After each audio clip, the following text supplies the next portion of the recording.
Hello everybody, welcome back to my channel. Today we're going to be talking about the Carlee Russell case. So many people are covering it, I know, but I find it super intriguing, so I only want to really talk about things that I find interesting, and this is one of them.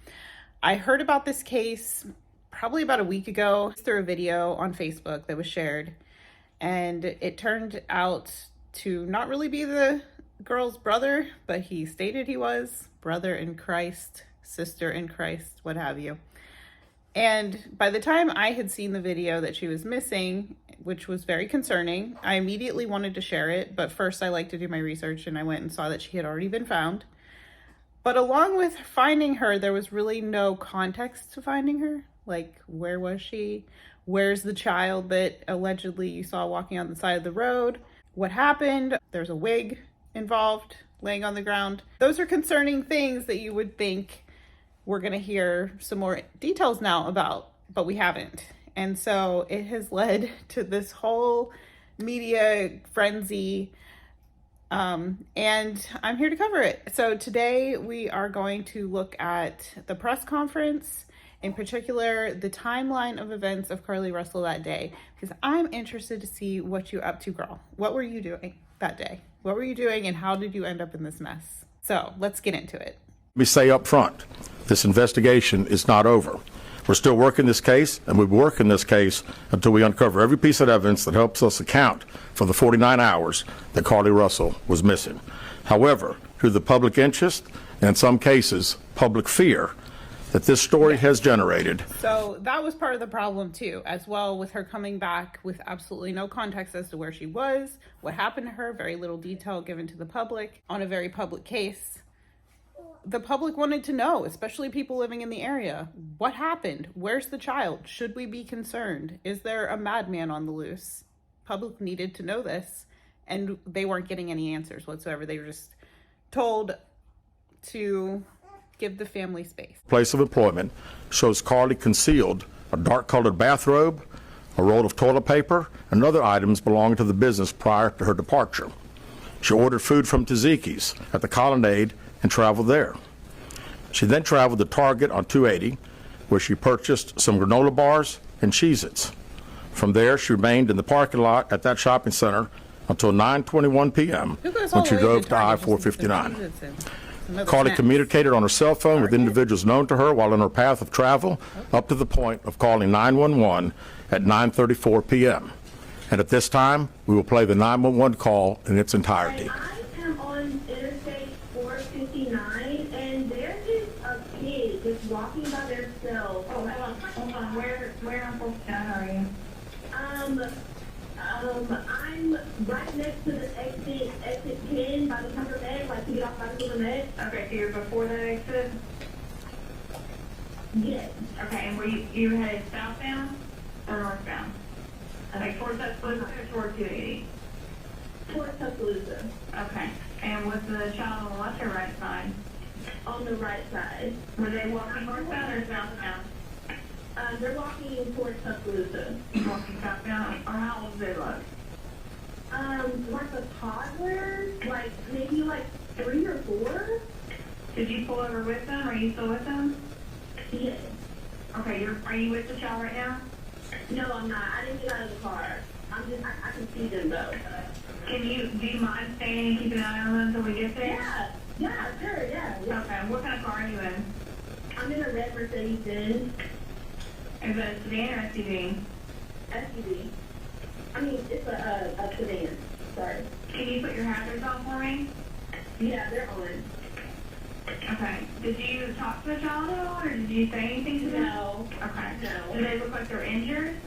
No, they don't. Are they white, like Hispanic, or Asian? They're white. Okay. Is it male or female? I think it's a boy, a little boy. Right now? Okay. So is he wearing clothes? Yes. Okay. What is he wearing? It's a white t-shirt, and it doesn't look like he has any pants on. It looks like a diaper. And you don't see any cars anywhere? No, no cars anywhere.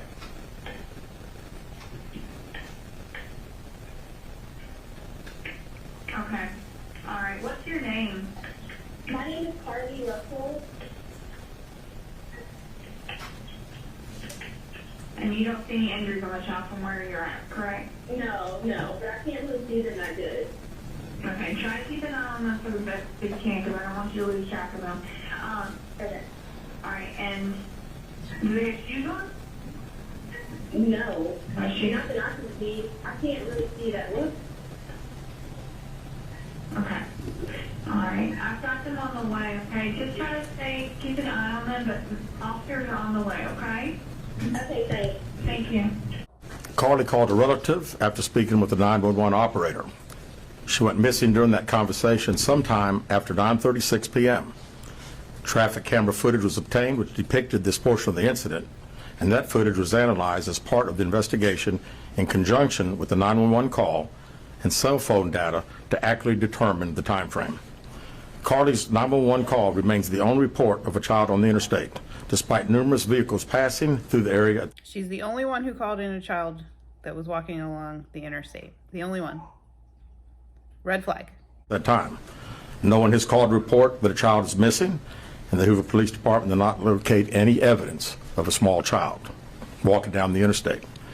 Data from Carlee's phone, including her Life 360 app, shows that she traveled approximately 600 yards in her vehicle while she was on the phone with 911, stating that she was following a child. 600 yards. That is 6 football fields straight. 600 yards. The Hoover 911 Center received a second call from Carlee's mother, stating that a relative was on the phone with her when they heard Carlee scream, and then they had an open phone line. Hoover police officers arrived on the scene within 5 minutes of being dispatched, and several other officers arrived shortly. They located Carlee's wig and cell phone in the grass near the vehicle. Her purse was located in the front seat of her vehicle with her Apple Watch in the purse. The food she ordered for Tzatziki's was also in the car. The items she purchased from Target, as well as the items taken from her place of employment, were not in the vehicle, nor were they located anywhere around the scene. Hoover Police deployed all available assets from the point in the search for Carlee. Additional resources were called in to include our own drone unit, crime scene investigators. Numerous detectives responded to the scene. Throughout the day Friday, officers from surrounding local and federal agencies assisted Hoover Police in the search for Carlee Russell. Officers returned to the scene on 459 to conduct a thorough line search for evidence. K-9 teams from the Jefferson County Sheriff's Department responded to check for any sign of Carlee, the child that she claimed to see, and anything else that could be considered evidence in this case. Those searches all turned up empty. Private citizens, including search parties organized by her family, friends, began looking everywhere that they could to find any trace. These searches took place throughout the day Friday and again on Saturday, yielding nothing. So this guy, I can hear some frustration in this guy's voice all the while that she has returned and we're not getting any information. The police are starting to look bad. They're starting to look like they don't know what they're doing. And I can sense frustration in this guy's voice as he explains all of the avenues they took to make sure that everything was okay, that everything was accounted for and looked over. Because in the media, they looked like they weren't doing anything. So I can sense the frustration this guy's feeling. At 10:44 p.m. on July 15th, the Hoover 911 Center receives a call from Carlee's residence stating that she returned home on foot.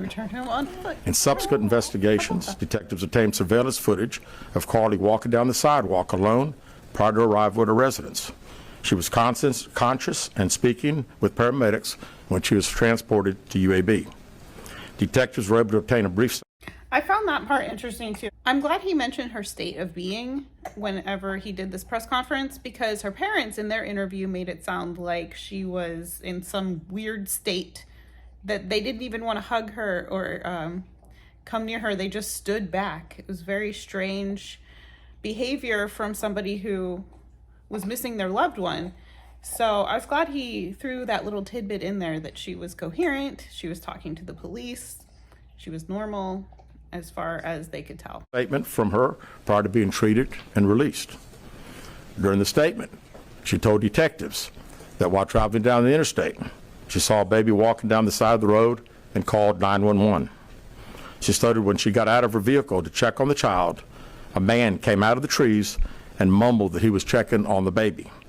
She claimed that the man then picked her up and she screamed. She stated he then made her go over a fence. Okay, here's where I have to stop you, Carlee. So you're telling me that you were following this child 600 yards. We've established that 6 football fields. This child was just booking it on foot. Like, you ain't never seen a toddler book it before. So was the guy. He was also booking it in the woods portion of the freeway, though, and then was able to pop out in the same area that she and the toddler ended up. Okay, let's keep going. She claims he then forced her into a car, and the next thing she remembers is being in the trailer of an 18-wheeler. This is where it starts getting crazy. She has an imagination, I think. This is wild. What you're about to hear as far as where she ended up, what happened to her. This all gets very strange. She stated that the male was with a female. However, she never saw the female, only hearing her voice. She also told detectives she could hear a baby crying. The male had orange hair with a big bald spot on the back. She said she was able to escape the 18-wheeler and fled on foot, only to be captured again and was put in a car. This is quite the story, okay? You know, she's putting in this 18-wheeler. She escapes, everybody. She escapes. I mean, if it's true, oh my goodness, like what a crazy experience to have. So she escapes. They wrangle her back in and put her back in the vehicle.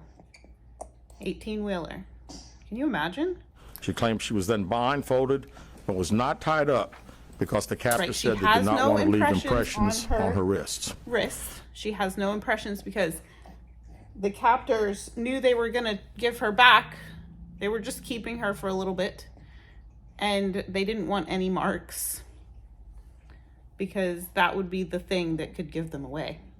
She said that they took her into a house and made her get undressed. She believes they took pictures of her, but she does not remember them having any physical or sexual contact. They had no physical contact, so if you check for a rape, there will not be one. There will be no evidence of that because these people were just wanting to observe me.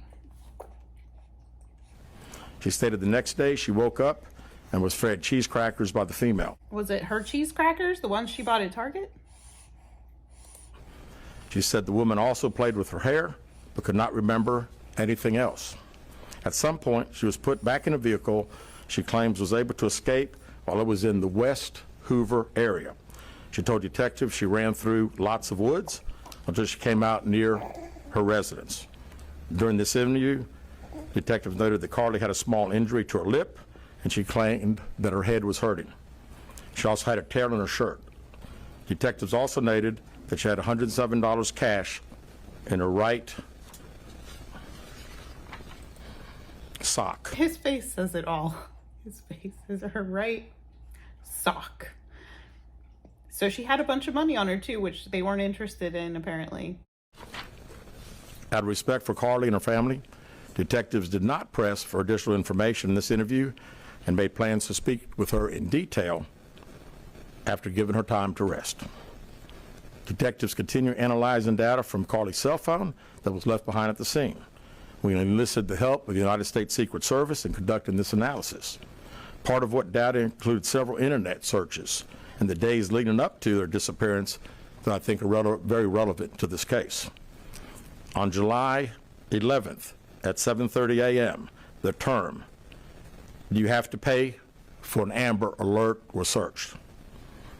On July 13th at 1:03 a.m., the day of her disappearance, the term, "How to take money from a register without being caught," was searched. On July 13th at 2:13 a.m., the day of her disappearance. So Carlee was in her 20s or so? I thought Amber Alerts were for young children, and interesting, her Google search. The term Birmingham bus station was searched. On July 13th, 2:35 a.m., a search for a one-way bus ticket from Birmingham to Nashville was conducted with a departure date of July 13th.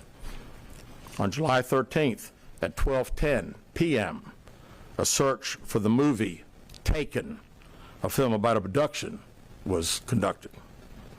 There were two searches related to Amber Alerts on a computer at Carlee's place of employment including one regarding the maximum age of an Amber Alert. Yeah, that was my question. What's the age of an Amber Alert?